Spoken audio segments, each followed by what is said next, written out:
jumping out at you with ABC Spark. Everything from shows appealing to teenagers to adults, and then you have the occasional children's program in there too, which is really, really cool. Some of the children's programming, of course, Mr. Young, Mystery Hunters, which is one I remember watching when I was in my mid-teens.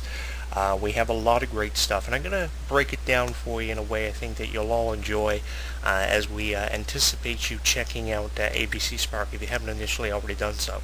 If you have seen ABC Spark, which dropped back on March 26th, I'm inviting our Facebook fans listening to us on Facebook.com/HEW Entertainment, following the show on Twitter, and listening to us via our YouTube channel in our video archives at youtube.com, Jonathan Clarke 22, to tell us what you think of ABC Spark. Do you think this network is going to be a success, or do you think it's going to fold in its first couple of years? Because we've seen this kind of thing come from ABC over the last number of years. We've seen ABC branch out from ABC just being one sole network to ABC Family to a couple of other branches, and now their latest version of ABC, ABC Spark Channel 590 on Bell in Canada, and of course the channel listings vary upon providers.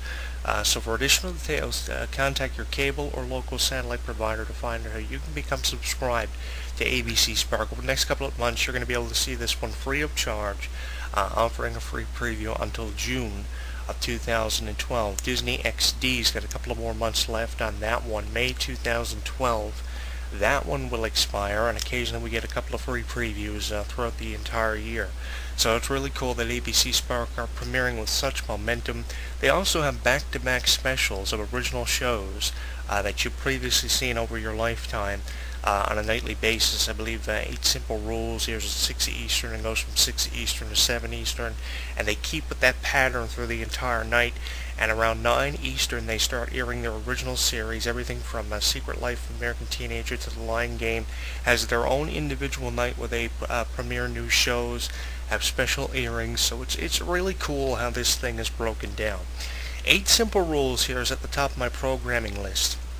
What I remember about 8 Simple Rules is, and why I think this show is so fun for a lot of different age groups, is because it teaches teenagers how difficult it is to cope with your teenage years. I'm sure all of you probably have an occasional fight with your parents. You don't really agree with what your parents want for you in life, and then different situations are derived from arguments and stuff. I really think that 8 Simple Rules, John Ritter, Callie Koku, and the majority of the cast definitely get across a positive message with this show. They teach you morals of stories, they teach you life lessons, and I think that that's what made this show such a tremendous success. They had a bit of a setback there when John Ritter died.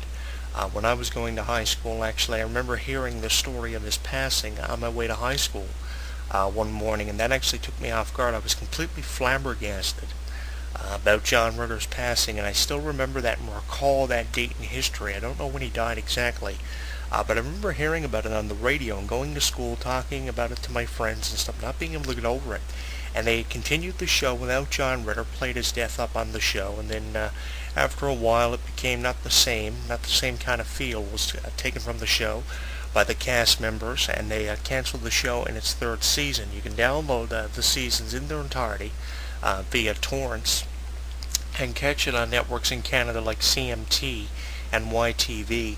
But ABC Spark picking up the original John Ritter versions of the show was great. And of course, you're going to be able to see the show as it continued after the passing of John Ritter. But his passing is one celebrity death that I have never been able to get over, because he was so entertaining back on shows like Three's Company and movies like the Chucky movies, which he had a couple of roles in. I believe he played a cop in one of the Chucky movies, which was a very well-known trilogy, a well-known thriller that a lot of people are fans of and still are fans of to this day, premiering back in the early 90s. 1993, I believe, was when the Chucky films premiered, and they were around for a couple of years, and they're still just as popular as they were back in the early 90s. John Ritter had a couple of drop-off roles in that one, and the 8 Simple Rules show is the one that made him a huge success. And even before that, Three's Company, which was a great show. You can still catch that one on Deja Vu. 8 Simple Rules was at the top of my programming list, and the passing of John Ritter is one thing that I could never get over.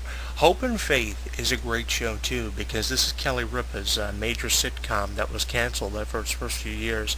But in the first few years of the show, the cast did a wonderful job promoting it on ABC. It was part of the TGIF lineup for a number of years after the TGIF lineup was modified from old school shows like Boy Meets World, which is a show that the ABC Spark Network airs, and of course after they made a couple of modifications to the TGIF lineup, Hope and Faith became a weekly thing on Fridays, and I remember watching that and loving the show for its comedic relief. I actually saw an edition of Hope and Faith the other day, and Regis and Kelly were actually working together on the show. Now, the concept of the show was Regis was a maniacal car salesman trying to manipulate Kelly Ripa into purchasing a car, and eventually what happens is Kelly Ripa gets the better of him. A couple of insulting ads on TV are dropped towards Faith Fairfield, a retired soap star who was actually fired from her initial job position and demoted to having to live with her sister because she was homebroken. This was a really, really funny show that I saw with Regis and Kelly. I remember seeing it back many years ago, and they dropped it as part of a back-to-back special the other day. And it was so much fun seeing that. Hope and Faith were around for a couple of seasons, and I really wish that show would have been extended around the time that it was canceled, but unfortunately they were dropped off regular lineups for networks like ABC. One thing about this, before I continue running down some of the shows, is that a lot of these shows are shows that were on the original ABC network, and a couple of new shows were created for the purpose of ABC Spark. Shows like America's Funniest Home Videos used to air on the weekends on ABC. Tom Bergeron, of course, hosted that one. He had guest stars, everyone from the Muppets to Melissa Joan Hart were on that one. And America's Funniest Home Videos does air in its entirety on ABC Spark. It airs for a whole hour, and they have back-to-back shows of that every day of the week during the afternoon hours. And sometimes, occasionally in the nighttime, you can see this one on YTV. Tom Bergeron was a great host. He also hosted Hollywood Squares. I'm sure all of you remember that one. That one was canceled a couple of years after its premiere, and they had everybody from Whoopi Goldberg to Elmo on that one. So America's Funniest Home Videos is definitely Tom Bergeron's road of success that he took in his career. You're going to be able to see reruns of America's Funniest Home Videos. It's still a huge success, even though it's not as popular as it was back in the early 90s. But ABC Spark having this one as part of their throwback lineup was really, really cool. Mr. Young. This is a show I haven't seen much of. This airs on the same network that shows iCarly and Victorious to Canada. We all know our history with the show Victorious. Just recently got them a prime time slot Monday to Thursday on YTV. Mr. Young airs on a weekly basis on YTV 4 nights a week. And YTV, of course, promoting this show in conjunction with ABC Spark, just as they're promoting How to Be Indie, which was a show that was airing on YTV for a couple of years before ABC Spark ever premiered. And it was really fun, seeing the couple of shows of Mr. Young that I did. It seems like a really comedic relief show. It definitely serves its purpose. It's about a young teenager who actually teaches high school in the role of a teacher and gets himself caught up in all kinds of mischief and stuff, which is really, really cool. And I think that you're really going to enjoy this one. This is a show definitely for all members of the family, and if there's one show you check out on ABC Spark, Mr. Young has got to be that one show. I enjoyed it.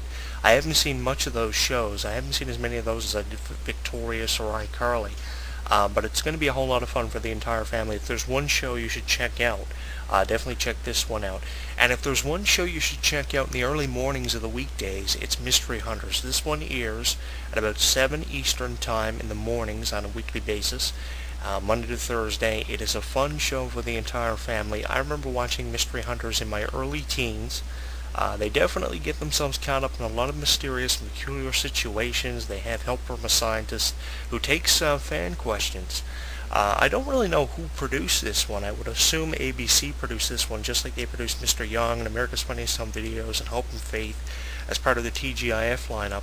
But this one was a whole lot of fun. YTV showed this one for a number of years, and that's why I watched it. I used to watch back-to-back editions of this one every night of the week. It was so much fun watching that one, and I forget what the other one was. Ghost Investigators or something used to be on after it as part of a block of television. Ghost Trackers is what the show is I'm thinking of. Ghost Trackers and Mystery Hunters used to air as part of a block of television on the weeknights on YTV. And it was a whole lot of fun watching this show because each show, of course, kept the kids up in some kind of mystery situation where they had to derive if the mystery was true, if it was false, if there was any kind of legitimate claim behind the mystery. They would go through all parts of the world. Of course, ABC funded them to be able to do it, gave them the financial backing and stuff, and gave them the evidence they needed to prove these mysteries out to be true or false. And it was kind of really cool. It was a real educational program that I wish was still around. And they still do the back-to-back thing for it on the early mornings of the weekdays, Monday to Thursday, and on the weekends sometimes too. It's a great show. One of the girls on the show was named Christine. I forget what the guy's name was. But definitely the mysteries they used to go on 2 different mysteries each episode for half an hour to a time. And they used to be able to do 2 different mysteries, 15 minutes apiece. And it was a whole lot of fun seeing these mysteries and what kind of situations they would catch themselves up in. I saw one the other day of how they were trying to decipher whether or not a Northwest legend was legitimate